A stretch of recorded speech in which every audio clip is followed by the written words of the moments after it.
வணக்கம். இந்த வீடியோல நாம ரேக்கியை பத்தி சில தகவல்கள்லாம் பார்க்கலாம். சாதாரணமா சில பேருக்கு இந்த மாதிரி ரேக்கி அட்யூன்மெண்ட் வாங்கினா அது பெர்மனன்ட்டு. அதனால அந்த பவர் எப்பவுமே நம்மக்கிட்ட இருக்கும். நம்ம ப்ராக்டிஸ் பண்ணாட்டா கூட ஒன்றும் பிரச்சனை இல்லை அப்படிங்கிற மாதிரி பரவலா எண்ணம் இருக்கு. ரேக்கி அட்யூன்மெண்ட்டுங்கிறது பெர்மனன்ட் தான், அதில் சந்தேகமே கிடையாது. ஆனால் அதை ப்ராக்டிஸ் பண்ணத்தான் அந்த சேனல், அதாவது நமக்கு ரேக்கி போகிற சேனல் கிளியர் ஆகும். நமக்கு ரேக்கியோட பவர் அதிகமாகும். அதாவது நம்ம ஹீல் பண்ணிக்கணும். அதே மாதிரி மெடிடேஷன்ஸ் இருக்குது, அது நிச்சயமாக பண்ணியானோம். மிகாவுசி ஆரம்ப காலத்தில் ரேக்கி கற்றுக் கொடுக்கும் பொழுது அவர் மெடிடேஷனில் தான் நிறைய அவர் இம்பார்ட்டன்ஸ் கொடுத்தாரு. அவர் சொல்கிற ஒரு 5 பிரின்சிபிள், அதாவது 5 கொள்கைகள் அவர் வகுத்தார். அதை ஃபாலோ பண்ணணும். அதுக்கப்புறமா மெடிடேஷன் பண்ணணும். அதுக்கப்புறமா நம்ம தினமும் அந்த செல்ஃப் ஹீலிங் இதெல்லாம் பண்ணிக்கும் பொழுது நமக்கு உண்டான ஒரு ஸ்பிரிச்சுவலாக நம்ம மேலே வரோம். அந்த ஸ்பிரிச்சுவலாக மேலே வந்தாலே நமக்கு ஒரு ஹீலிங் கெப்பாசிட்டி ஜாஸ்தியாகும் அப்படிங்கிற ஒரு எண்ணம் அவருக்கு இருந்தது. அதனால் நாம் மெடிடேஷனுங்கிறது தினமும் பண்ணணும். அந்த மெடிடேஷன் பண்ணுறதுக்கு ரொம்ப நேரமெல்லாம் எடுக்காது. அதெல்லாம் ரொம்ப சின்ன சின்ன மெடிடேஷன் தான்.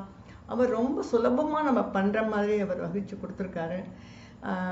செல்ஃப் ஹீலிங் அப்படிங்கிறது நிச்சயமாக நம்ம பண்ணிக்கணும். அது பண்ணினா தான் நமக்கு நம்மளோட எனர்ஜி பாடி ஸ்ட்ராங் ஆகும். செல்ஃப் ஹீலிங் பண்ணிக்கிறதுக்கு ரொம்ப டைமெல்லாம் ஆகாது.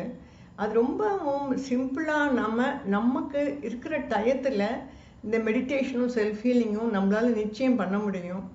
அதுக்கு சில வழிமுறைகள்லாம் இருக்குது.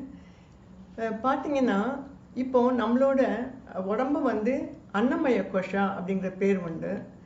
இது எனர்ஜி பாடி அப்படின்னு சொல்லுவோம் இல்லையா, அதுக்கு பிராணமய கோஷா. அன்னமய கோஷாக்கு நமக்கு உணவு தேவை மாதிரி இந்த பிராணமய கோஷாக்கு அது பிராணம் தேவை. அது பிராணா அப்படிங்கிறது அதுக்கு தேவையான அளவு இருந்தால் தான் அது ஹெல்த்தியாக இருக்கும். அந்த பிராணமய கோஷா ஹெல்த்தியாக இருக்கும் பொழுது தான் நம்மளோட மைண்ட் எமோஷன்ஸ் எல்லாம் ஹெல்த்தியாக அமையும். எல்லாருக்கும் தெரியும், நமக்கு உடம்பு சரியில்லாமல் போகிறதுக்கு காரணம் நம்ம மைண்டும் எமோஷனும் தான் அப்படின்னு நமக்கு நிச்சயமாக தெரியும். ஸோ அது நமக்கு ஒழுங்காக இருக்கணும் அப்படின்னா அந்த பிராணமய கோஷாவை நாம் எனர்ஜைஸ் பண்ணணும். அதுக்கு தேவையான பிராணா கிடைக்கிற வழி எப்படி அப்படின்னாக்க, நம்ம நல்ல பழக்க வழக்கங்களால் அந்த தேவையான பிராணா கிடைக்கும். அதுக்கப்புறம் இந்த மாதிரி ரேக்கி செல்ஃப் ஹீலிங் னால பிராணமய கோஷா ஸ்ட்ரெங்தன் ஆகுது. அதனால் நம்ம உடம்பும் ஹெல்த்தியாக இருக்குது. ஸோ பிராணமய கோஷா நம்ம ஸ்ட்ராங்காக வைக்கும் பொழுது நமக்கு அந்த ஹீலிங் கெப்பாசிட்டி ஜாஸ்தியாக இருக்குது. ஸோ நீங்கள் கேள்விப்பட்டிருப்பீங்க, சட்டியில் இருந்தால் தான் அகப்பையில் வரும் அப்படிங்கிற பழமொழி. அந்த மாதிரி நம்ம எனர்ஜி பாடி ஸ்ட்ராங்காக இருக்கும் பொழுது தான் மற்றவங்களுக்கு நம்ம ஹீல் பண்ண முடியும், நமக்கும் நம்ம ஹீல் பண்ணிக்க முடியும். அதனால் தினமுமே இந்த மாதிரி செல்ஃப் ஹீலிங் அப்படிங்கிறது ரொம்ப அவசியம். தினமும் 2 நிமிஷம் நம்ம சக்கராஸுக்கெல்லாம் ஹீல் பண்ணிடலாம், அதுவே போகிறோம் அப்படிங்கிற தவறான அபிப்பிராயம் அது நிச்சயம் காணாது. அதனால் செல்ஃப் ஹீலிங் ரெகுலராக பண்ணிக்கோங்க. அதனால நம்மளுடைய பிராணமய கோஷா அப்படிங்கிற எனர்ஜி பாடி ஸ்ட்ராங்காகுது. ஸ்ட்ராங்காக ஆகிறதுனால பலதரப்பட்ட நோய்களிலேருந்து நம்மளால் காப்பாற்றிக்க முடியும். அதை மீறி நமக்கு நோய்வாய்ப்பட்டால் கூட அதிலிருந்து நம்மளால் மீள முடியும் அப்படிங்கிறத ஞாபகம் வச்சுக்கோங்க. அதனால் நீங்கள் ரெகுலராக இந்த செல்ஃப் ஹீலிங், மெடிடேஷன் அதெல்லாம் நீங்கள் நிச்சயம் பண்ணுங்கள்.